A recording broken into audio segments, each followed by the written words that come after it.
दोस्तों बहुत बहुत स्वागत है आप सभी का एक बार फिर से। जी हाँ दोस्तों, आज पूरे दिन की कई महत्वपूर्ण और बड़ी खबरें निकलकर सामने आ रही हैं। जानेंगे सभी खबरों को विस्तार से। तो दोस्तों, खबरों में आगे बढ़ने से पहले वीडियो को एक प्यार भरा लाइक जरूर कर दें और ताजा खबरों को जानने के लिए चैनल को सब्सक्राइब भी जरूर कर लें। तो देखते हैं पहली बड़ी खबर क्या निकल कर आ रही है।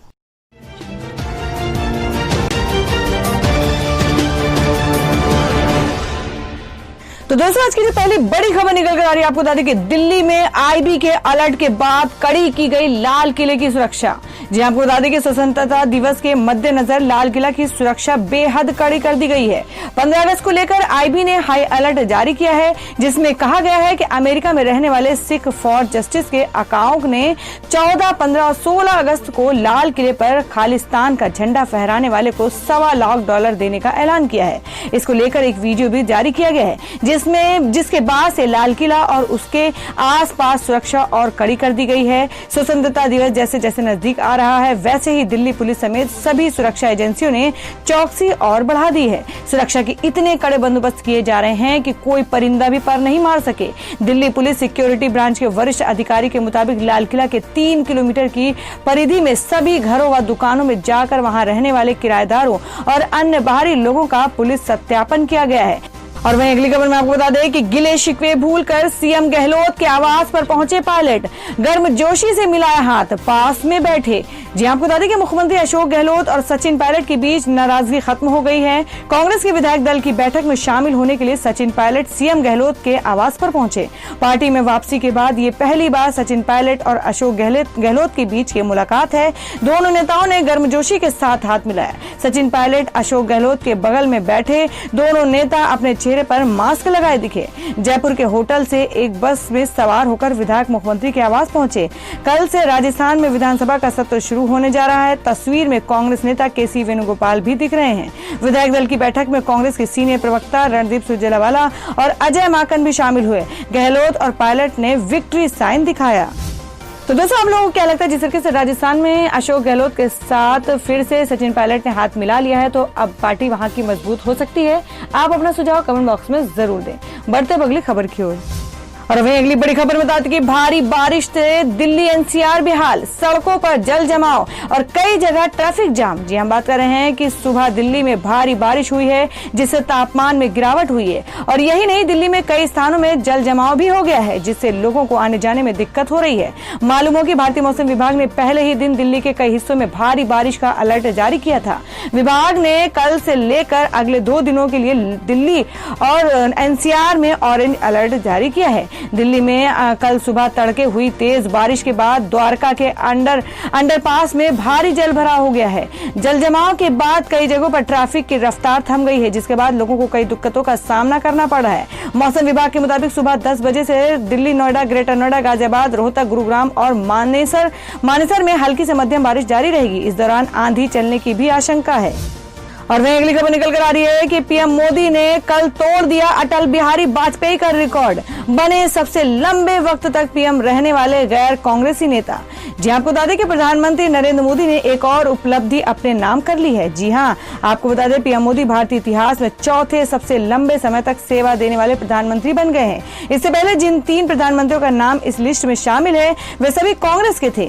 पीएम मोदी ऐसा रिकॉर्ड बनाने वाले पहले प्रधानमंत्री हैं। इससे पहले यह रिकॉर्ड अटल बिहारी वाजपेयी के नाम था। वाजपेयी ने प्रधानमंत्री के रूप में अपने सभी कार्यकालों में 2268 दिनों तक देश की सेवा की। पीएम मोदी ने गुरुवार को वाजपेयी के इस कार्यकाल को भी पार कर लिया। और वहीं अब अगली खबर में बता दें कि यूपी बिहार में हालात हुए बेकाबू, 4 राज्यों का कोरोना ग्रोथ रेट राष्ट्रीय औसत से अधिक। जी हम बात कर रहे हैं कि आंध्र प्रदेश और कर्नाटक ने पिछले 1-1.5 महीने में कोरोना वायरस मामलों में नाटकीय वृद्धि देखने को मिली है। ये दोनों राज्य उन 4 अन्य बड़े राज्य हैं जहां ये बीमारी बहुत तेजी से फैल रही है।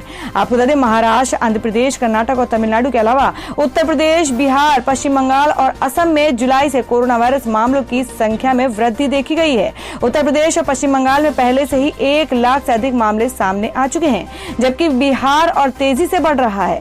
वहीं असम में अभी तक कोरोना के 68,000 मामले सामने आ चुके हैं और राज्य में कोरोना के मामले हर दिन तेजी से बढ़ रहे हैं। इन 4 राज्यों में से जुलाई के बाद से हर दिन नए कोरोना मामले में 4% से अधिक की दैनिक विकास दर देखने को मिल रही है।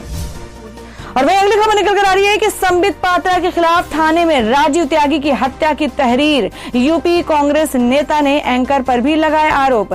जी हम बात कर रहे हैं कि बुधवार की रात एक टीवी चैनल पर डिबेट करते हुए कांग्रेस के राष्ट्रीय प्रवक्ता राजीव त्यागी को दिल का दौरा पड़ा और उनका निधन हो गया। लखनऊ के हजरतगंज थाने में इस मामले में यूपी कांग्रेस प्रवक्ता अंशु अवस्थी की तरफ से एक शिकायत दी गई है, जिसमें भाजपा प्रवक्ता संबित पात्रा और टीवी एंकर को कांग्रेस प्रवक्ता राजीव त्यागी की मौत का आरोपी बनाया गया है। और इस मामले में पुलिस ने बताया कि तहरीर मिली है, इसकी जांच की जाएगी। टीवी डिबेट के दौरान राजीव त्यागी की तबीयत खराब होने और दिल का दौरा पड़ने के बाद निधन होने को यूपी कांग्रेस प्रवक्ता अंशु अवस्थी ने हत्या बताया है। शिकायत में यूपी कांग्रेस प्रवक्ता ने लिखा है कि न्यूज चैनल पर डिबेट में राजीव त्यागी को भाजपा प्रवक्ता संबित पात्रा ने अपमानजनक भाषा का प्रयोग कर ऐसी बातें कही जिनसे उनको धक्का लगा और दिल का दौरा पड़ा।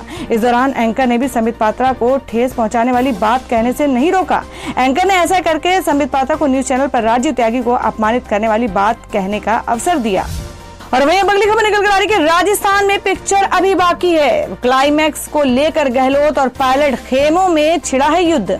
जी हम बात कर रहे हैं कि राजस्थान में जारी राजनीतिक संकट का समाधान बागी कांग्रेसी नेता सचिन पायलट के कांग्रेस महासचिव प्रियंका गांधी और पूर्व कांग्रेस अध्यक्ष राहुल गांधी के साथ 2 दिन पूर्व हुई मुलाकात के बाद हो गया है, लगता है। और गुरुवार को सीएम अशोक गहलोत और पूर्व डिप्टी सीएम सचिन पायलट ने विधायक दल की बैठक में करीब 1 महीने के बाद मुलाकात भी जरूर की है, लेकिन दोनों गुटों के विधायकों में रस्साकसी अब उफान पर आ गई है, जिससे सीएम गहलोत विश्वास मत को लेकर आशंकित हैं और समर्थित विधायकों को विधानसभा सत्र तक होटल में अभी भी कैद कर रखा है। जी आपको बता दें, कहा जा रहा है कि राजस्थान में जारी 1 महीने का सियासी संकट का हल प्रियंका गांधी के बीच बचाव के बाद एक तरफ जहां हल होता हुआ दिखाई दे रहा है, लेकिन 14 अगस्त से शुरू होने जा रहे राजस्थान विधानसभा सत्र कांग्रेस के दोनों शीर्ष नेता फूंक फूंक कर कदम रख रहे हैं। और यही कारण है कि राजस्थान सीएम अशोक गहलोत अपने समर्थक विधायकों को जैसलमेर से निकालकर एक बार फिर फेयरमाउंट होटल में पहुंचा दिया है। तो दोस्तों, खबर में आगे बढ़ने से पहले जान लेते हैं आज के माइंड क्विज के सवाल को। आज का सवाल है, आपको बताना है कि भारत के वर्तमान रक्षा मंत्री का क्या नाम है। इसका जवाब आपको वीडियो के नीचे कमेंट बॉक्स में देना है और सही जवाब देने वाले को रैंडमली लेके आ जाएगा और वो जीत सकते हैं बम्पर पुरस्कार। बढ़ते अगली खबर की ओर।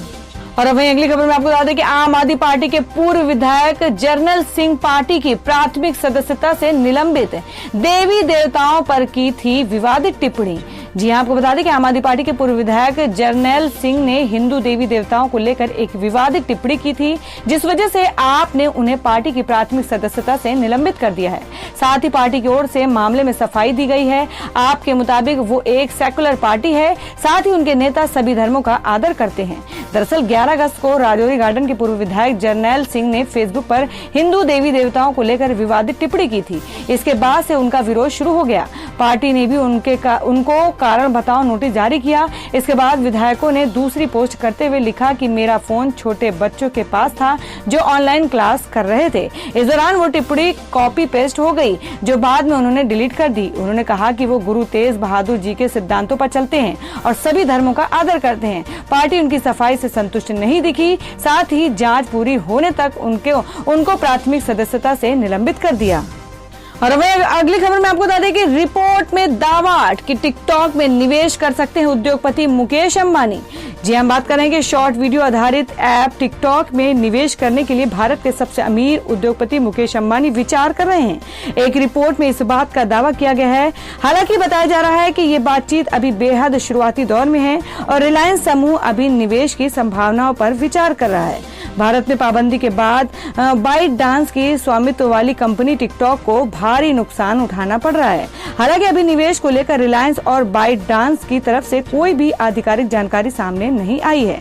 आपको बता दें, गलवान घाटी में 20 भारतीय जवानों की शहादत के बाद भारत में 59 चीनी एप्लीकेशन को बैन कर दिया गया था।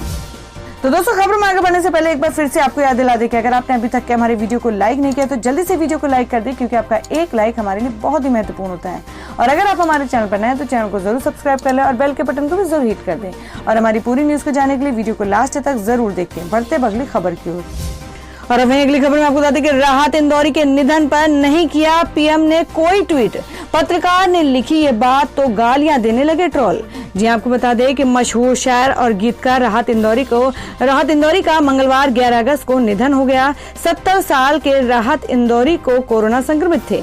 हालांकि इनके निधन का कारण हृदयघात को बताया गया है और राहत इंदौरी के निधन पर देश भर में लोग गमजदा हैं। फैंस सोशल मीडिया में अपने पसंदीदा शायर को याद करते हुए श्रद्धांजलि दे रहे हैं। इन सब के बीच कुछ लोग इस बात की चर्चा भी कर रहे हैं कि प्रधानमंत्री नरेंद्र मोदी ने राहत इंदौरी की मौत पर ना तो कुछ कहा और ना ही ट्वीट कर श्रद्धांजलि दी। इसी मुद्दे पर कुछ पत्रकारों ने भी ट्वीट किया। उन्होंने ट्वीट कर लिखा कि पीएम मोदी ने अभी तक राहत इंदौरी के निधन पर शोक व्यक्त नहीं किया। इनके ट्वीट पर कुछ लोग उन्हें ही ट्रोल करने लगे और गालियां देने लगे। साथ ही राहत इंदौरी के लिए भी बेहद आपत्तिजनक टिप्पणियां करने लगे। और अब अगली खबर में जान लेते हैं क्या है देश भर में कोरोना संक्रमण के ताजा हालात। देश में 24 घंटे में कोरोना के 60,000 से ज्यादा नए मामले, 834 लोगों की गई जानें और संक्रमितों की संख्या 23 लाख के पार। हम बात करें कि देश में कोरोना का कहर थमने का नाम नहीं ले रहा है और इस वायरस से संक्रमित लोगों की संख्या में दिन पर दिन बढ़ोतरी होती जा रही है। देश में इस वायरस से संक्रमितों की संख्या 23,30,000 के पार पहुंच गई है। कोविड-19 इंडियन ऑर्गेनाइजेशन के मुताबिक देश में कोरोना के अब तक के 23,30,437 केस दर्ज हो चुके हैं, जिनमें से 16,40,203 लोग ठीक हो चुके हैं। हालांकि इनमें से 46,197 लोगों की जान भी जा चुकी है। देश में अभी तक के 6,43,564 एक्टिव केस हैं। केंद्रीय स्वास्थ्य मंत्रालय की ओर से जारी ताजा आंकड़ों के मुताबिक देश में पिछले 24 घंटे में 60,963 नए केस सामने आए हैं और 834 लोगों की इससे जान गई है। और मैं अगली खबर में जान लेते हैं क्या है देश भर में सोने और चांदी का भाव। आपको बता दें कि 3 दिन में 3500 रुपए सस्ता हुआ सोना, 10,000 तक गिरे चांदी के दाम। जानिए आने वाले समय में कैसा रहेगा सोने चांदी का हाल। जी आपको बता दें कि सोने चांदी की कीमत में जुलाई 2020 से तेजी का दौर 10 अगस्त 2020 तक जारी रहा। सोना 7वें आसमान पर पहुंच गया। सोने के हाजिर और वायदे भाव में 11 अगस्त के बाद से गिरावट का दौर शुरू हो गया, जो कल सुबह तक जारी रहा। सोने की कीमत में 3 दिनों में 3,523 रुपए की गिरावट आई और वहीं चांदी की कीमत में पिछले 3 दिनों में 9,752 रुपए तक की गिरावट दर्ज की गई है। बाजार एक्सपर्ट की माने तो अगले कुछ दिनों तक सोने चांदी की कीमत में गिरावट का दौर जारी रहेगा। और मैं अगली खबर बता दें कि महाराष्ट्र समेत देश के 9 राज्यों में 2 दिन बारिश का अलर्ट। बिहार में बिगड़े हालात। जी हम बात करें कि लगातार बदल रहा मानसून अब तक के देश के कई राज्यों में अपनी रफ्तार बनाए रखी है। हालांकि कुछ राज्यों में भारी बारिश के चलते हालात काफी बिगड़ गए हैं और वहीं भारतीय मौसम विभाग IMD के मुताबिक आने वाले 2 दिन में देश के 900 से ज्यादा राज्यों में अच्छी बारिश के आसार बने हुए हैं। मैदान से लेकर पहाड़ी इलाकों तक मानसून मेहरबान रहने वाला है। 13 और 14 अगस्त तक देश के कई इलाकों में अच्छी बारिश की संभावना बनी हुई है। महाराष्ट्र में एक बार फिर से मानसूनी बारिश ने कई इलाकों को अपनी चपेट में ले लिया है और वहीं बिहार और झारखंड में भी बारिश के साथ वज्रपात का अलर्ट जारी किया गया है। तो दोस्तों ये थी अब तक की सभी बड़ी खबरों की अपडेट्स। टुडे ब्रेकिंग न्यूज और लेटेस्ट खबरों को देखने के लिए हमारे चैनल को सब्सक्राइब जरूर कर लें। वीडियो को लाइक और शेयर भी जरूर कर दें अपने दोस्तों और रिलेटिव्स के साथ। तो दोस्तों फिर मिलेंगे काम की खबरों और सरकारी योजनाओं की एक और नई वीडियो के साथ। तब तक के लिए धन्यवाद दोस्तों।